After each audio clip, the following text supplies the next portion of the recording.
Hello friends, welcome back to my channel. ட்ராமாக்குள்ளே போகிறதுக்கு முன்னாடி மறக்காமல் இந்த வீடியோக்கு ஒரு லைக்கை போட்டுருங்க. சரி வாங்க ட்ராமாக்குள்ளே போயிடலாம்.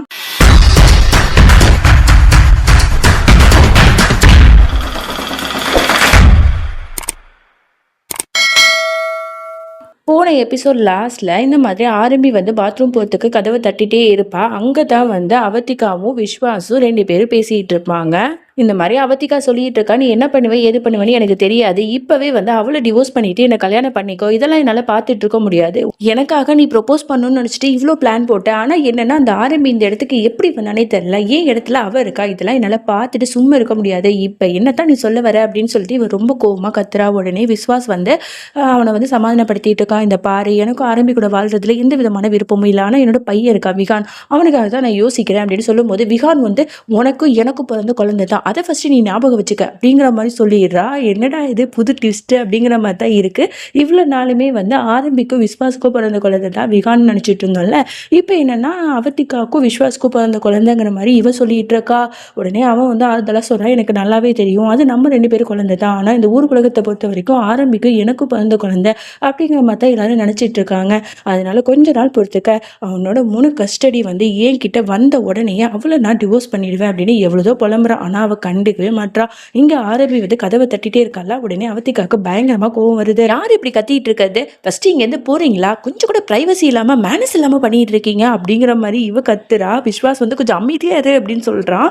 இன்னொன்று பக்கம் இங்க ஆரம்பி என்னடா அது யார் இப்படி கத்துறாங்கிற மாதிரி இவ பார்த்துட்டு இருக்கும்போது ஃப்ரெண்டுக்காரிக்கு செம்மையா கோவம் வருது. எவ்வளவு திமிரு பாத்தியா, பப்ளிக் பாத்ரூம்ல இருந்துட்டு இவ என்ன இவ்வளவு திமிரா பேசுறா அப்படிங்கிற மாதிரி சண்டைக்கு போகிறதுக்கு நிக்கிறா. உடனே ஆரம்பி பரவாயில்ல, கொஞ்ச நேரம் வெயிட் பண்ணலாம், அவங்களுக்கு ஏதாவது முக்கியமான வேலையா கூட இருக்கும்ல அப்படிங்கிற மாதிரி இவ இன்னமும் இன்னசென்ட்டாக தான் சொல்லிட்டு இருக்கா. அதோட இங்கே விஸ்வாசம் எவ்வளோ சமாதானப்படுத்துறான், ப்ளீஸ் எனக்கு கொஞ்சம் டைம் கொடு, நான் எல்லாத்தையும் சரி பண்ணிடுறேன் அப்படின்னு. இதுக்கப்புறம் என் மூஞ்சிலே முடிக்காதவனு எத்தனை வருஷம் நான் உனக்காக வெயிட் பண்ணுறது, இனிமேல் என்கிட்ட பேசவே பேசாத விஸ்வாஸ் அப்படின்னு சொல்லிட்டு கோவமா அவள் அங்கேருந்து போறா. கதவை திறந்து ஆரம்பியை பார்த்துட்டாளா அப்படின்னு சொல்லிட்டு பார்த்தா அதான் இல்லை, அங்கே ஆரம்பியே காணும்.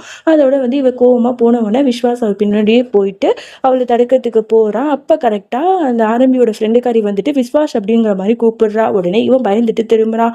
உடனே அவள் பார்த்துட்டு என்னாச்சு, ஏன் ஒரு மாதிரி இங்கே நிற்கிறீங்க, உங்களுக்காக ஆரம்பி அங்கே வெயிட் பண்ணுறா அப்படின்னு சொல்லும் போதே அங்கே ஆரம்பி வந்துடுறா. என்ன விஸ்வாஸ், நம்ம போகலாமா வீட்டுக்கு அப்படின்னு சொல்லும் போது உடனே அவன் போகலாமே அப்படின்னு சொல்லிட்டு நீ போய் காரை ரெடி பண்ண அப்படின்னு சொல்கிறான்.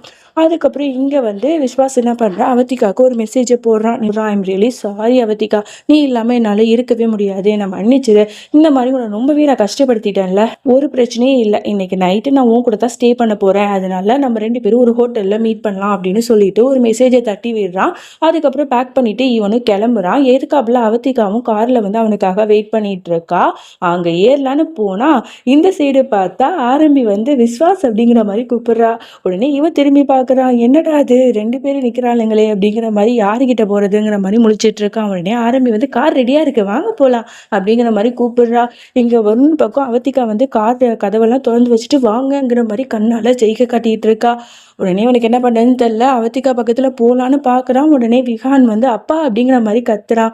உடனே அவனுக்கு ரொம்ப தர்ம சங்கடமான நிலைமையாக போயிடுது. வேறு வழியே இல்லாமல் ஆரம்பியும் பக்கத்தில் கூப்பிடுறதுனால ஆரம்பி பக்கத்துலேயே போயிடுறான். இதெல்லாம் பார்க்கும்போது அவத்திகாவுக்கு ரொம்ப அவமானமாக இருக்குது. அவள் அப்போ என்னை விட ஆரம்பி தான் அவனுக்கு முக்கியம்னு சொல்லிட்டு தானே போகிறான் அப்படின்னு சொல்லிட்டு டிரைவர் இப்போவே வண்டி ஏறு அப்படின்னு சொல்லிட்டு கத்துறா. உடனே போய்கிட்டு அப்படியே அழுதுகிட்டே இருக்கா. அவளுக்கு அவ்வளோ கோவம் வருது. இவன் நம்மளை ஏமாத்திடுவானோ அப்படின்னு சொல்லிட்டு யோசிச்சுட்டு அவனோட பிரேஸ்லெட்லாம் கொடுத்துருப்பான்ல, அதெல்லாம் தூக்கி வீசி அப்படியே அழுதுட்டு இருக்கா. இந்த சைடு பார்த்தா ஆரம்பி விஸ்வாஸ் அப்புறம் ஃப்ரெண்டுக்காரி எல்லாருமே ஒன்னா கார்ல போயிட்டு இருக்காங்களா. அப்போ ஃப்ரெண்டுக்காரி சொல்றா, என்ன நீங்க போரிங்க அப்படியே ஒண்ணுமே பேசாம போயிட்டு இருக்கீங்க, அந்த பாட்டை தான் போடுங்கப்பா அப்படின்னு சொல்லிட்டு பாட்டை ஆன் பண்ணி விடுறா. ஒரு லவ் சாங் ஓடுது. உடனே விஸ்வாஸுக்கு ரொம்ப டென்ஷன் ஆகுதா. உடனே பாட்டை ஆஃப் பண்ண போறீங்களா இல்லையா அப்படிங்கிற மாதிரி கத்துறான். உடனே ஆரம்பி பாட்டை ஆஃப் பண்ணிட்டு இந்த மாதிரிலாம் பண்ணாத அப்படிங்கிற மாதிரி சொன்னோன்னு உடனே ஃப்ரெண்டுக்காரி என்ன இவ்வளோ போரிங்கான கப்பலாக இருக்கீங்க அப்படின்னு சொல்லிட்டு புலம்பிக்கிட்டே வரா. அப்போதான் ஓகே ஒரு கேம் விளையாடலாமா, இப்போ ஆரம்பிக்கு என்னதான் பிடிக்கும் அப்படின்னு சொல்லிட்டு விஸ்வாஸ்கிட்ட கேள்வி கேட்பேன். அதே மாதிரி விஸ்வாஸ்க்கு என்ன பிடிக்கும் அப்படின்னு சொல்லிட்டு ஆரம்பிட்டு கேட்பேன். 2 பேரில் யார் அதிகமாக கரெக்டான பதில் சொல்கிறான்னு பார்க்கலாம் அப்படின்னு சொல்லிட்டு ஒரு கேம் விளையாடுறாங்க. 2 பேரும் ஓகே சொன்ன உடனே இங்கே ஃப்ரெண்டுக்காரி ஒவ்வொரு கேள்வியாக கேட்க ஆரம்பிக்கிறா. ஃபர்ஸ்ட்டு விஸ்வாஸ்கிட்ட தான் கேள்வி கேட்டுட்டு இருக்கா. இந்த மாதிரி ஆரம்பிக்கு ரொம்பவே பிடிச்ச கலர் என்ன அப்படிங்கிற மாதிரி கேட்குறான். அவன் கரெக்டாக பிங்க் அப்படிங்கிற மாதிரி பதில் சொல்கிறான். அதுக்கப்புறம் ஓகே ஆரம்பிக்கு ரொம்பவே ஃபர்ஸ்ட்டு பிடிச்ச க்ரஷ் யார் அப்படிங்கிற மாதிரி கேட்டோன்னா அவனும் அவனும் வந்து அதுக்கான பதிலையும் சொல்லிடுறான். இந்த மாதிரி அவளுக்கு பிடிச்ச எல்லா விஷயத்துக்குமே ஒரு சூப்பரான பர்ஃபெக்டான ஹஸ்பண்ட் மாதிரி எல்லாத்துக்கும் கரெக்டாக பதில் சொல்லிட்டு இருக்கா. என்னடா அது, ஆரம்பியை பிடிக்காம தான் இவன் கல்யாணம் பண்ணிக்கிட்டான்னு பார்த்தா அவளுக்கு பிடிச்ச எல்லா விஷயத்தையும் சொல்றானேங்கிற மாதிரி தான் இருக்கு. ஆரம்பியும் அப்படி கண் கலங்கி அவனையே பார்த்துட்டு இருக்கா. உங்களை மாதிரி ஒரு புருஷன் கிடைக்க நான் கொடுத்து தாங்க வச்சிருக்கணும் அப்படின்னு சொல்லிட்டு. அதுக்கப்புறம் நான் ஃப்ரெண்டுக்காரி வந்து ஆரம்பிட்டையும் வந்து நிறைய கேள்வி கேட்குறா. அதுக்கு வந்து ஆரம்பியும் கரெக்டான பதில் சொல்றா. 2 பேரும் பர்ஃபெக்டான கப்பிள் மாதிரி தான் காட்டிக்கிறாங்க. ஆனா வெளியில பார்த்தா தான் தெரியுது அவங்க 2 பேரும் எந்த லட்சணத்துல இருக்காங்கன்னு சொல்லிட்டு. பாவம் ஆரம்பி வந்து ரொம்ப நம்புறா விஸ்வாச, அது மட்டும் நல்லா தெரியுது.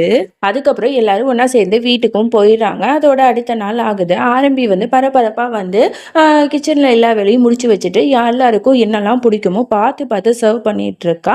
அப்போ மாமனார் வராரு, அவருக்கு பிடிச்ச மாதிரி எல்லாத்தையும் பண்றா. அதுக்கப்புறம் கொழுந்தனார் வரானா, அவனுக்கு வந்து ஏதோ வந்து ஒரு மில்க் ஷேக் மாதிரி கொடுத்துருக்காங்க. இது என்ன பார்க்கவே நல்லா இல்லை, அண்ணிட்ட போய் கொடுங்க அப்படிங்கிற மாதிரி சொன்ன உடனே வந்து அந்த வேலைக்கார பொண்ணும் இந்த மாதிரி வந்து அவங்க கிட்ட தான் கொடுக்க சொல்றாரு சொல்லும்போது, ஆமா நீங்க வந்து டெக்கரேஷன் வந்து சரியா பண்ணலைல, அதனால தான் அவருக்கு பிடிக்கல, நான் பாத்துக்கிறேன் அப்படின்னு சொல்லிட்டு அழகா டெக்கரேஷன் பண்ணி அவனுக்கு கொடுக்குறா. இந்த மாதிரி ஒவ்வொருத்தவங்களுக்கும் என்னென்ன பிடிக்குமோ அதெல்லாம் பார்த்து பார்த்து பண்றா. அந்த வீட்டுக்கே வந்து ஒரு குயின் மாதிரி தான் அவ இருக்கா. ஒரு எப்படி சொல்றது, இதெல்லாம் வந்து ஒரு பெரிய விஷயம் இல்லை. ஒவ்வொருத்தவங்களுக்கு என்னென்ன பிடிக்கும்னு சொல்லிட்டு பார்த்து பார்த்து பண்றது வந்து அது பெரிய விஷயம் தானே. ஸோ மாமியாக்காரங்களும் வராங்க, அவங்களுக்கும் அழகா பரிமாறிடுறா. இப்படி எல்லா வேலையும் பார்த்து பார்த்து பண்ணிக்கிட்டு இருக்கும்போது அவளோட ஃப்ரெண்டுக்காரிக்கிட்ட வீடியோ கால் பண்ணிக்கிட்டே தான் இதெல்லாம் பண்ணிட்டு இருப்பா. ஏண்டி எப்போ பார்த்தாலும் அடுத்தவங்களுக்காகவே வாழ்ந்துட்டு இருப்பியா, உனக்காக எப்பதான் வாழ போற, எப்போ பார்த்தாலும் இந்த கிச்சன்லயே உன்னோட பொழுது எல்லாமே போயிடுது, நீ ஒரு டாக்டருங்கிறத மறந்துட்டியா அப்படிங்கிற மாதிரிலாம் சொல்லிட்டு இருக்கா. எனக்கு இதுல தான் சந்தோஷம் இருக்கு, என்னோட குடும்பத்தை நான் பாத்துக்கிறதுல தான் எனக்கு எல்லா சந்தோஷமும் இருக்கு அப்படிங்கிற மாதிரிலாம் சொல்லிக்கிட்டு விஸ்வாசுக்கு தான் வந்து டிஃபன் பாக்ஸ் வந்து பேக் பண்ணிட்டு இருக்கா. அப்போ வந்து அவனுக்கு வந்து ஒரு அழகான ஒரு நோட்ல வந்து அழகா எழுதிட்டு இருக்கா ஒன்று ஒன்றா. இந்த மாதிரி என்னோட இதய காதல நீங்க, உங்களுக்காக வந்து நான் ஸ்பெஷலாக இதை பண்ணியிருக்கேன், I love you so much, life time ஃபுல்லாகவே நீங்கள் எனக்கு வேணும் அப்படின்னு சொல்லிட்டு கவிதை மாதிரி எழுதி அவனுக்கு வந்து கொடுத்துருப்பா. இங்கே விஸ்வாசை காட்டுறாங்க, அவன் வந்து ஃபோன் கால் வந்து பேசிகிட்டு இருக்கான். அவதிக்காக தான் கால் பண்ணுறா, அவள் எடுக்க மாட்டான், அந்த டென்ஷனில் இருக்கான். அப்போ பார்த்தா பெட்டில் வந்து அந்த கார்டு வந்து இருக்குது, இவ எழுதின கார்டு. உடனே அதை படித்து பார்த்துட்டு இது ஒன்று தான் கேடு அப்படின்னு சொல்லிட்டு டக்குன்னு அதை தூக்கி டஸ்ட்பினில் போடுறான். நம்ம ஆரம்பி வந்து எவ்வளோ ஆசையாக அவனுக்காக எழுதியிருப்பா, இதை கொஞ்சம் கூட இவன் ரெஸ்பெக்ட் பண்ணவும் இல்லை, மதிக்கவும் இல்லை. என்ன ஆளுன்னு ஒன்றும் புரியலை. இப்படி வந்து போயிட்டுருக்கு. விஸ்வாஸ்க்காக தான் அவள் வந்து அந்த வேலையை விட்டா. அதே மாதிரி இந்த குடும்பத்துக்காக உழைக்கிறா. ஆனால் அவன் வந்து என்ன பண்ணுறா, இவளுக்கு சீட்டிங் பண்ணுறான்.